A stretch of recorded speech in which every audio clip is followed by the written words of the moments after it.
All right, YouTube. This Detroit's HPTV coming to you out of Detroit on this Wednesday morning. A lot's been going on in politics, and we got to discuss it. First thing I want to talk about is how are the immigrants protesting having to leave America for waving foreign flags?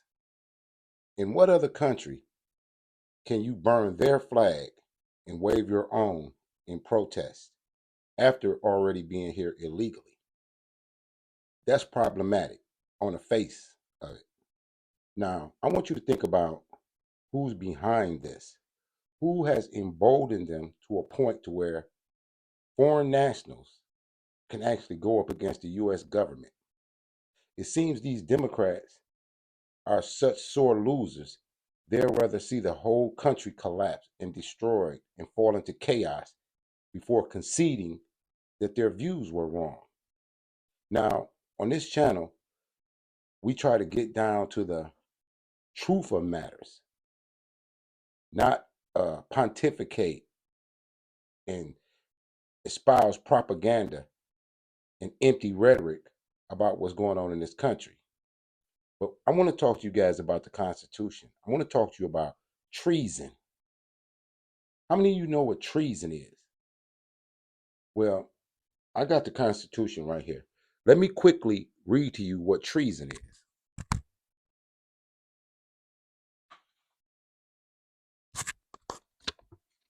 This is Article 3 of the U.S. Constitution, Section 3.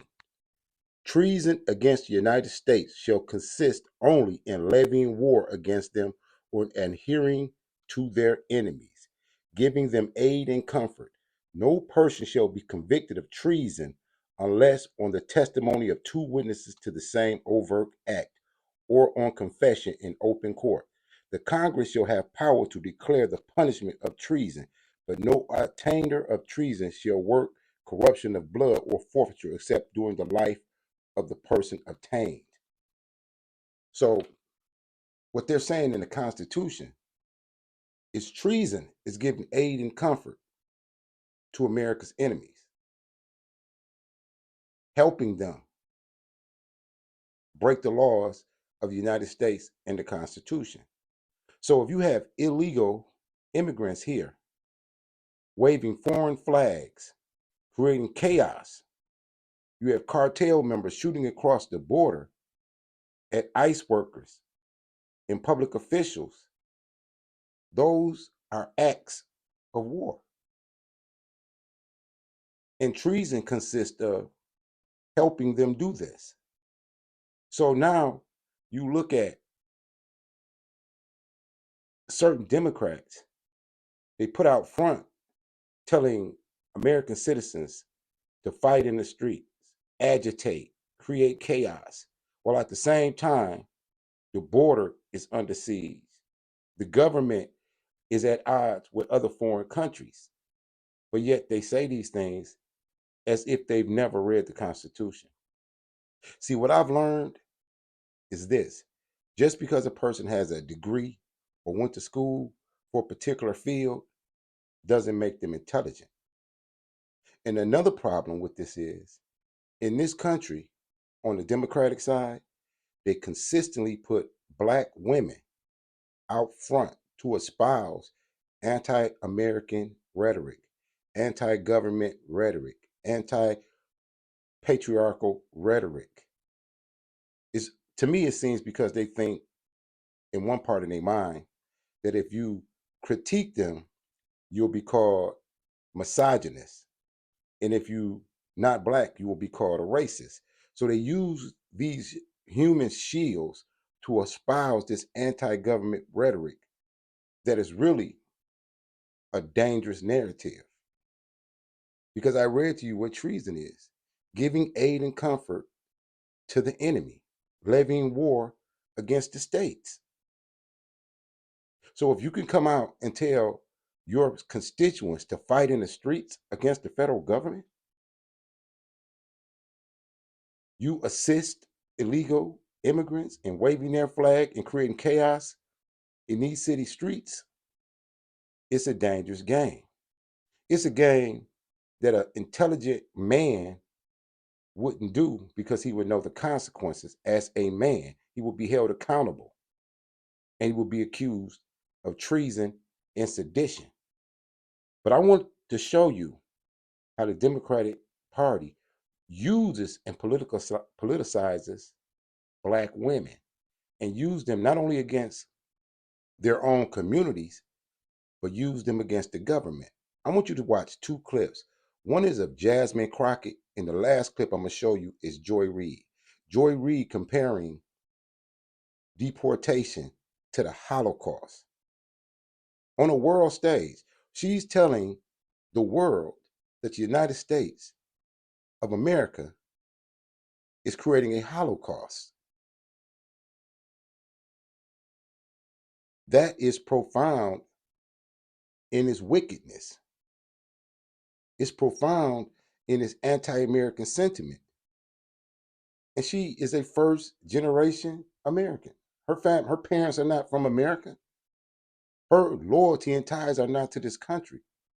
So why would she accuse this country of a Holocaust just because the Democrats lost with their failed policy, their cars playing VP that wanted to be president but didn't know what nationality she was? They're that upset. I want you to watch these clips with me. First, I'm going to show you Jasmine Crockett. I want you to check her out. This is for fair usage under the 1976 Copyright Act for commentary and education. Let's check out Jasmine Crockett.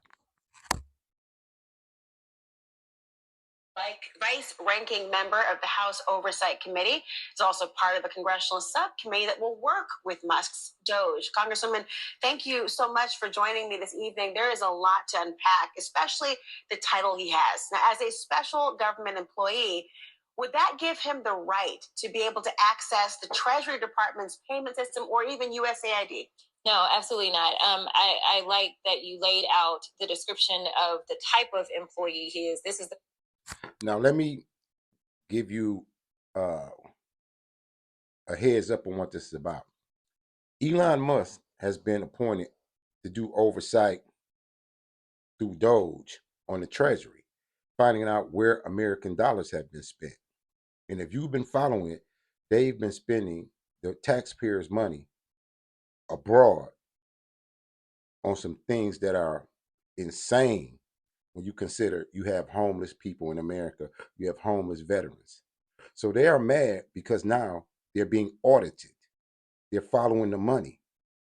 See, these Democrats are running scared because they're going to be found out. And the American people are going to want somebody to answer for these things that are going wrong in this country. But I want you to listen to how they put Jasmine Crockett out there and how they're letting her say what she's about to say. first that I'm actually hearing of it. We thought that this may have been his classification. With this classification, you normally are not allowed to run anything.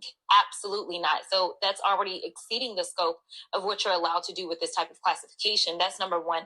Number two, with this type of classification, you're looking at maybe about 120 days. This isn't somebody that is supposed to be on full time forever. So maybe that's why he wants to sleep on the job, because he knows that it's supposed to expire. But right now we have an administration that could care less about what the courts say that they can do, that could care less about what the law says, that could care less about the Constitution. And so I think that we have to understand that we are not dealing with normal people. We are dealing with someone who is proven to be a criminal, proven to be disrespectful to us as Americans. And listen, we have to fight him the exact same way. We have to come back with the same type of energy, which means that if you want to play ball, then I'm ready to play ball. Listen, you guys decided to do this while the House was out. Well, the House is back in as of tomorrow, and I can guarantee you there will be some spicy things that I will be up. Look at Big Mama. Big Mama says she's going to be spicy. She's telling you to do these things and fight against the government as if she doesn't understand that the Trump administration is in control of the military. Every police every police union in the country is backing Trump. The Navy, the Air Force, Navy SEALs, Marines, firefighters, all the way down to traffic cops, are in support of Trump's administration. And these people are advocating for American citizens to not only fight against the government, but their neighbors. Donald Trump won the popular vote, not just the electoral vote. And they send her out here boldly. And she's powerless, except in the power of her tongue to manipulate the narrative and make you think that going against your government in this treasonous matter is going to turn out good. But what I'm starting to see is not only were the immigrants used as political pawns by the Democratic Party, so is the Black community and other misinformed people. She's advocating insurrection in the same way they accused the people on January 6th. And she's saying it as if she has some type of backing that could change the direction that this country is going after this country has emphatically walked away from the Democratic Party. Listen to how she talks. To tomorrow, because I am a duly elected member of the U.S. House, and we will have some things that we are trying to do. As of today, we know that Well, like what, for example? So Ranker Meeks, who is the ranker for Foreign Affairs, he filed a privilege motion as relates to this trade war, which, of course, Trump has allegedly resolved that very quickly, but he was exceeding his emergency powers. He was misusing his emergency powers to try to engage in this anyway. So at this point in time, if we've got to file privilege motions, if we've got to do amicus briefs, if we've got to physically show up some places and ask some questions, because you can't keep us out. You may be able to say to whomever is running security somewhere that you're going to keep employees out. But as a sitting member of Congress, especially one that serves on oversight, and I've got oversight over the entire federal government, you're not going to keep me out of anything. One of the things that's been happening in terms of the playing ball has been federal unions have been suing to block Musk's ability to actually access the sensitive data for the Treasury. Yeah. Congress, obviously, in different position than a litigant, an average litigant.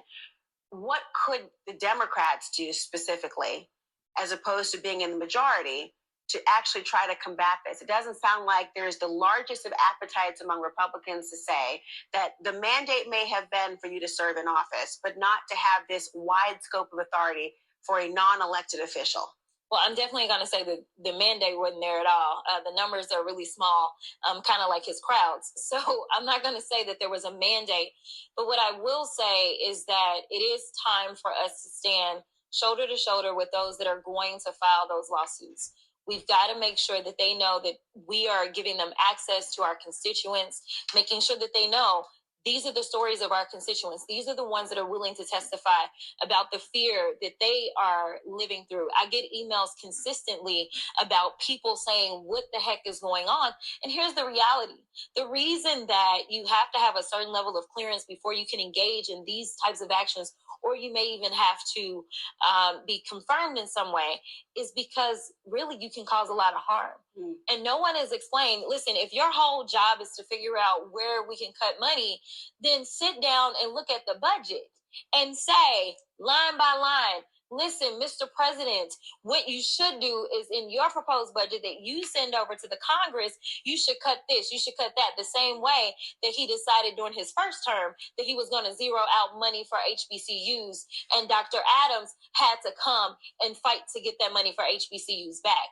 I will note that if you are a special government employee, there are limitations for when you have to file disclosure or ethics. If you exceed a certain amount of time, it triggers even more oversight over who you are for the reasons you're talking about. But I want to get to a new appointment that seems to be happening.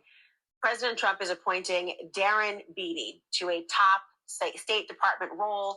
I know many people remember who Darren Beattie is. He was fired in 2018 for being a speechwriter. He was speaking at a conference attended by white nationalists. And then a few months ago, he posted this, Congresswoman. Competent white men must be in charge if you want things to work. Unfortunately, our entire national ideology is predicated on coddling the feelings of women and minorities and demoralizing competent white men. Your reaction to his appointment? He needs to go.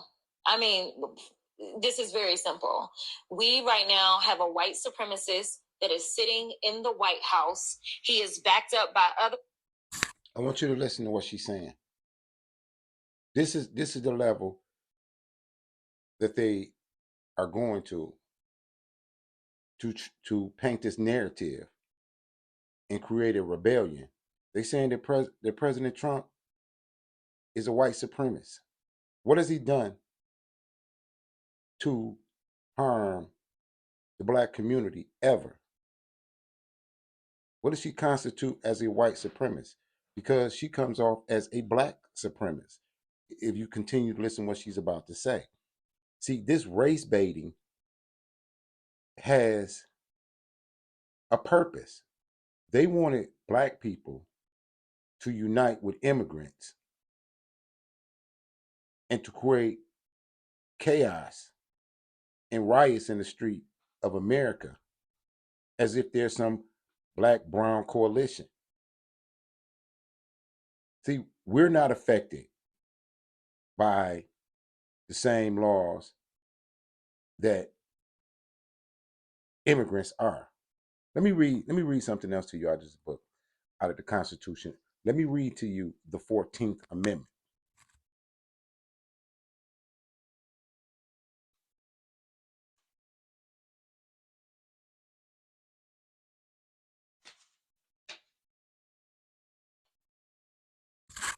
All persons born or naturalized in the United States and subject to the jurisdiction thereof are citizens of the United States and the state where they reside. No state shall make or enforce any law which shall abridge the privileges or immunities of citizens of the United States, nor shall any state deprive any person of life, liberty, or property without due process of law, nor deny any person within its jurisdiction the equal protection of the law.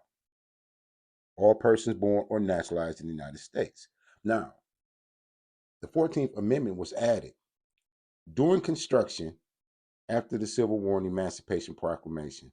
It was directly attributed to the released ex-slaves. You know how we know this? Because it was passed by Congress June 13th, 1866. 1 year or even a few months after the Civil War, and then it was ratified July 9th, 1868. Before the 1964 Civil Rights Act, you had the 14th Amendment that was for the ex-slaves. Now they're trying to use the 14th Amendment to justify anchor babies and tethers within the confines of the United States. Allegedly, anchor babies, allegedly. But you think about this. She's a lawyer. She knows the law. So is this narrative just to mislead and misinform? Because she has to know that the 14th Amendment was created to protect ex-slaves from the Democrats who had constructed the Ku Klux Klan and were fighting to keep their once slaves under their foot. She knows this. White supremacists. And if you really want to know who the criminals are in this country, you can Google it. You don't have to trust me. But the people that commit 80% of the most violent crimes in this country are white supremacists. Yet for whatever reason, they sit and they... See how she just lied? I live in Detroit, friends in Chicago, Atlanta. We know who's committing the violent crimes in our community. And it's not white supremacists. I'm just gonna put that out there for you. Here in Detroit, it's not the white supremacists that you got to worry about. In Atlanta, it's not white supremacists you got to worry about. In New York, it's not white supremacists you got to worry about. She's lying on CNN, and there's no pushback. This is why mainstream media is going away. She just said that. She just said that, knowing the lady wasn't going to fact check her, and knowing that that's a lie. Serve at the pleasure of the president. They are the ones that were there on January 6th, tearing our democracy down physically. And now we have them tearing us down right here from within. Here is the problem. Of course, Congresswoman, to interrupt you, but President Trump, of course, has denied any allegations of the white supremacists, and that's why he apparently fired what he is. I know your point, but he did fire Darren Beatty in reaction, they believe, in part to his attendance at that conference. Does that change your opinion in any No, way? it doesn't change my opinion, because we saw what he literally recently just posted, and the coddling is for the white boys. That's what's happening right now. I am tired of the white tears. Listen, if you are... Could you imagine somebody getting on there, a white person getting on there and say, this is for the black boys? See, these black boys, we got to do something about these black boys. Are y'all really paying attention? Or who she's trying to offend? Who's she trying to offend? They're calling white men white boys. See, this is what y'all voted for on the left. Stick with me till you see Joy Reid. Listen to their rhetoric. If you're buying into it, you're going to mess around and find out. Competent, you are not concerned. When I walk into Congress every single day, you know why I don't feel away and why you can't make me doubt who I am? Is because I know that I had to work 10 times as hard as they did just to get into the seat. When you look and you compare me to Marjorie Taylor Greene or me to Lauren Boebert, there is no comparison. And that is the life that we have always lived. So the only people that are crying are the mediocre white boys that have been beaten out by people that historically have had to work so much harder. This is why they don't want us to have education.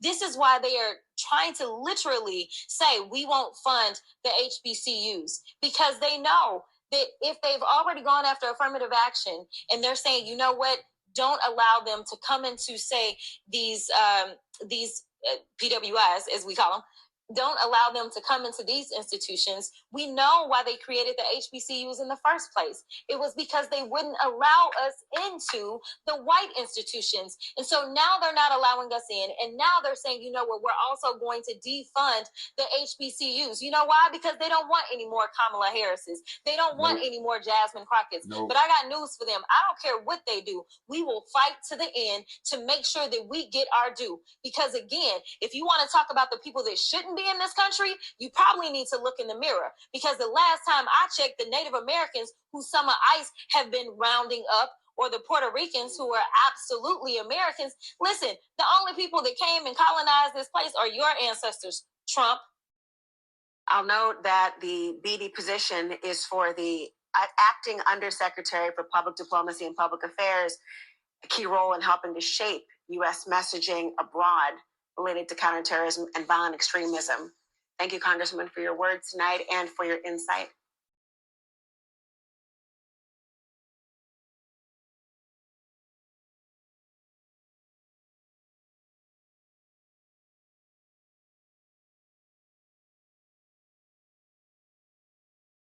Wow. That's a lot of rhetoric. That's a lot of rhetoric from a woman. Now, I want you to watch this one last clip with me and see how Joy Reid sees the world. Good friend of this network. It tells you all you need to know. I've had nothing to do with it. Now, look, we've got to talk about MSNBC once again becoming increasingly desperate. I showed some of this in Lefties Losing It, but it's worth showing again. Here are hosts Nicole Wallace and Joy Reid comparing Trump's immigration policies to the Holocaust and Hitler's Germany. They're going to have to own the idea that they have created a generation of kids who may have been born here but who are afraid to go to school, families that are in hiding on this harrowing anniversary, Holocaust anniversary, does have a really eerie echo to something that I think people thought, how could that happen? And that could never happen again. Defeating the Jews of Europe, who they viewed as subhuman, was a question of good conquering evil. which conditioned millions of Germans to celebrate Hitler and turn a blind eye to his brutality. If that sounds vaguely familiar, that's because it is. Similarities to what happened in Germany and what's happening now in America are just undeniable. I mean, how have these people not been fired yet to minimize the Holocaust in favor of their hate for Trump? Surely that's a new low. I mean, you want to know why the legacy media in the U.S. is dying out? That's example number one. I mean, the fear porn they've been peddling is disgusting. Particularly disgusting is Joy Reid. Talking about the Holocaust, I want to give you some of her hits when it comes to Jews in Israel. Joy Reid is a woman that said Israel's to blame for October 7th. Their policies is what led to October 7th. Joy Reid is a person who said that Wolf Blitzer in CNN was being too soft on Jews. Joy Reid is a woman who questioned the legitimacy of the state of Israel. Really, Joy Reid? I don't think so. Don't as a Jew, okay, don't peddle the Holocaust to give yourself cover on policies that you don't like. It's disgusting. And by the way, I'm not exactly sure where was she talking about Obama? Also, at this point, Obama deported more people than any president in the history of the United States. Okay, leave me alone. Enough of this. It's gross. It is gross. I completely agree. She's unhinged. She's lost the plot. And I just am shocked that she is still on air. Now, Donald Trump says he will be signing an executive order to send the worst of the United States illegals to Guantanamo Bay in a 30,000-bed facility. This is what he said. Today, I'm also signing an executive order to instruct the Departments of Defense and Homeland Security to begin preparing the 30,000-person migrant facility at Guantanamo Bay to detain the worst criminal illegal aliens threatening the American people. Some of them are so bad we don't even trust the countries to hold them because we don't want them coming back. I mean, is this fair enough? I mean, particularly. I'm gonna stop right there because I hope you brothers are intelligent enough not to buy into this anti-country, anti-God narrative coming from the left. Because you will not see them on the front line with you. And I know you don't want to end up in Guantanamo Bay with the illegals when you are a citizen. You have to read between the lines. These people on the left are trying to create as much chaos as they can, so you won't know how they got rich using the taxpayer money and how they exploited immigrants as political pawns to create a new voting bloc to replace you. How they allowed you to starve and suffer while they coddled immigrants who are now waving a foreign flag in your streets. I read to you earlier in this video, Article 3, Section 3 of the U.S. Constitution, of what treason is. Do you want to be a part of treason? In this day of social media, where you can be treasonous in real time on your phone or on your laptop and bear witness against yourself, think about that. See, freedom of speech is the First Amendment. But you think about inciting others to overthrow your own government, that's not protected. Article 3, Section 3 of the U.S. Constitution explains to you treason and who gets to determine whether or not what you did was treasonous. Be informed. Don't let these Democrats integrate you into their failed policy, into their own destruction. They are on a collision course with the federal government. And you may have to pick which side you're on. You on the side of God and country, or are you on the side of the leftists with their socialist and communist agenda, with their anti-God, anti-family policies. You're going to have to decide.